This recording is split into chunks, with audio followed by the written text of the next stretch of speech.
Der Josef geht zum Irrenarzt und der stellt fest, dass er noch kein alter Depp nicht ist.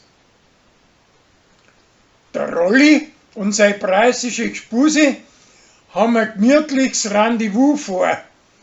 Aber in Wirklichkeit möchte er nie etwas anderes machen. Schließlich setzt sie er durch und sie geht mit ihm zu einem Vortrag, wo er voll drauf steht.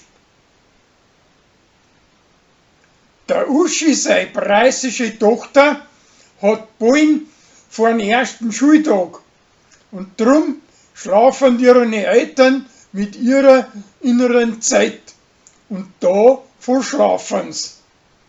Drum kommt die Kleine gleich am ersten Tag zu spät in die Schule. Aber da taugt sie ihr nachher eh.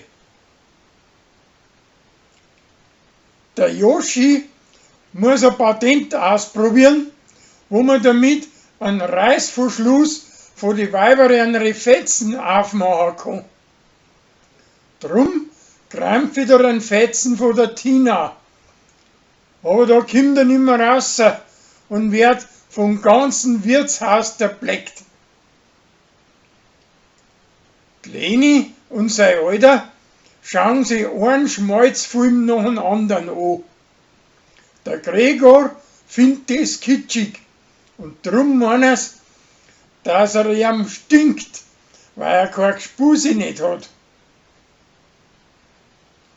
Der Joschi spielt mit der Sarah ein Spiel, wo es ums Lieren geht. Sie kann das aber nicht gescheit und sagt zu ihm, dass er es zurückschicken soll. Das versandt er aber, weil er zu müde ist dafür.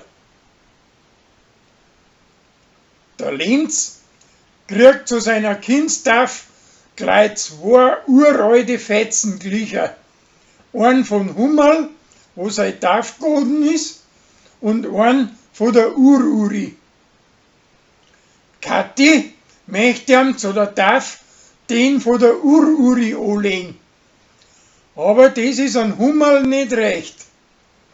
Drum zerkriegt sie sich zuerst mit die Wirtsleut und danach mit seiner Schwester, wo der Kathi seine Mutter ist.